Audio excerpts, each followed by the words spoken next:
ఇక్కడికి వచ్చిన ప్రతి ఒక్కరికి చాలా థ్యాంక్స్ అండి. మీలో ఎవరికైనా నేను బాధ పెట్టి ఉంటే ప్రతి ఒక్కరికి మనస్ఫూర్తిగా నన్ను క్షమించండి. అందరూ తప్పకుండా భోజనం చేసి వెళ్ళండి. బేస్ తగ్గించి ట్రిపుల్ బెడ్స్.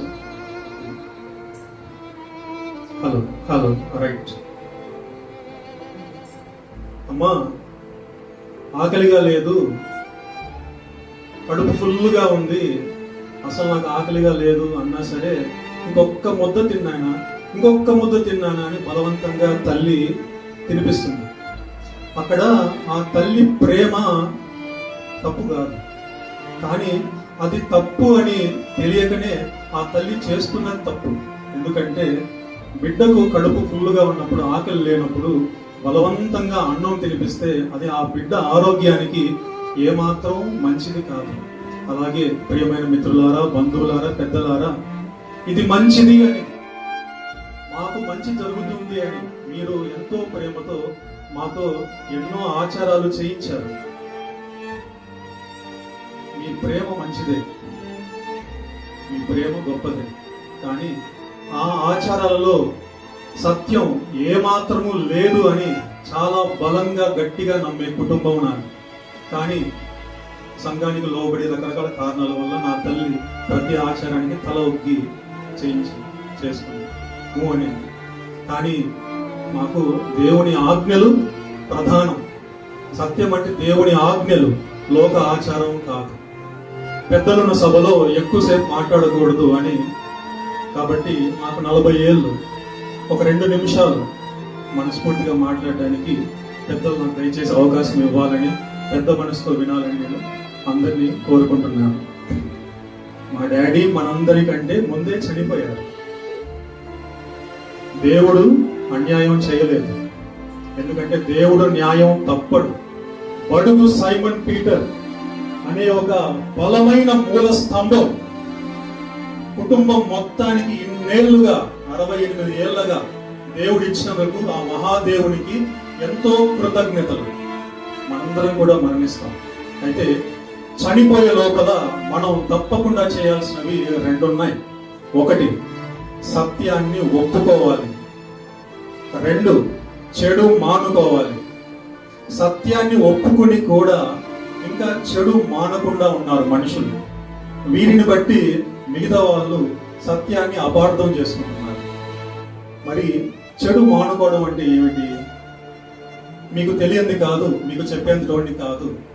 అబద్ధం చెప్పడం మానుకోవాలి, చెడ్డ మాటలు మాట్లాడడం మానుకోవాలి, లేనిపోని వార్తను పుట్టించడం మానుకోవాలి, ఇతరులకు సంబంధించినవి నాకు కావాలని ఆశించడం మానుకోవాలి, ఏదేనినైనా అన్యాయంగా దొంగతనంగా సంపాదించడం తప్పు, అది మానుకోవాలి.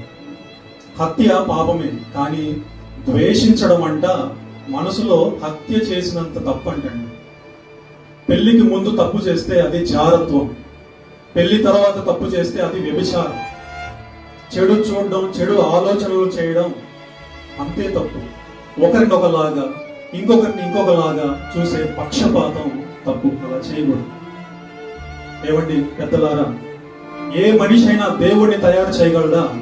చేయలేడు. కాబట్టి మనుషులు చేసిన ఏ విగ్రహాన్ని, ఏ ఫోటోని, ఏ పటాన్ని మనం దండేసి దండం పెట్టి పూజించకూడదు, తప్పు. మనం ఒక జంతువును బంధించగలం, దేవుణ్ణి బంధించలేం. కాబట్టి గుడి అంటే మనం కట్టుకున్న గోడలు కాదంటే, మన దేహమే దేవుడిచ్చిన ఆలయం. ఈ దేహాన్ని, నిజమైన దేవాలయమైన ఈ దేహాన్ని పాడు చేసే చెడు అలవాట్లు తప్పు, మానుకోవాలి. మనం ఇంకా బ్రతికే ఉన్నాము అంటే మనం పర్ఫెక్ట్ అని కాదు. నీతిగా మనం మారడానికి అనుక్షణం మన ఆయుష్ దేవుడిచ్చిన భిక్షం. ఇవన్నీ మీకు తెలియనివి కాదు. సరే, చెడు గురించి చెప్పాను. సత్యాన్ని ఒప్పుకోవాలి అంటున్నాను. సత్యం అంటే ఏంటి? నేనేం చెప్తే సత్యం అయిపోతుందా? కాదండి. పెద్దలారా, బంధువులారా, ఇందులో ఏ మతానికి సంబంధించి, ఏ కులానికి సంబంధించినది ఏది లేదు. కేవలం మనిషి మనస్సాక్షి ఆధారంగా, మనస్సాక్షిలో ఉన్న సత్యం ఉన్నది ఉన్నట్టుగా రాయబడిన అద్భుతమైన సమాచారం. తిప్పి కొడితే ఒక 2 నిమిషాల్లో మీరు చదివేయగలరు. దీన్ని ఎందుకు తీసుకోరు? ఎందుకు చదవరు? వీడేంది మాకు చెప్పేది అన్న వద్దండి. నాకన్నీ తెలుసు, నాదే రైట్ అనుకోవడము గర్వం అంట. గర్వం అనేది పాపాలలో మొదటిది, మహాపాపం. గర్వం ఉంటే ఇంత గొప్ప సమాచారాన్ని మిస్ అవుతాం. ప్రతి ఒక్కరు మన ఇంటికి వచ్చారు కదండి, దానికంటే నా చేత్తో బంగారు ఇస్తే బంగారు కాకుండా పోతుందా? బంగారు కంటే గొప్పది ఇది. దయచేసి, ఎందుకంటే ఎక్కువసేపు నేను మాట్లాడడానికి మీరు వినడానికి ఇష్టపడరు, అందుకే 2 నిమిషాలు మాట అయిపోయింది మాట్లాడడం.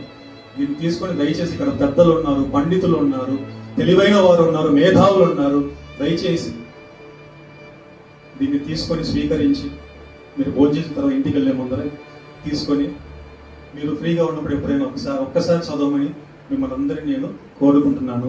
మీ అందరికీ కృతజ్ఞతలు, దేవునికి కృతజ్ఞతలు, నాకు ఈ అవకాశం ఇచ్చిన పెద్దలందరికీ కృతజ్ఞతలు.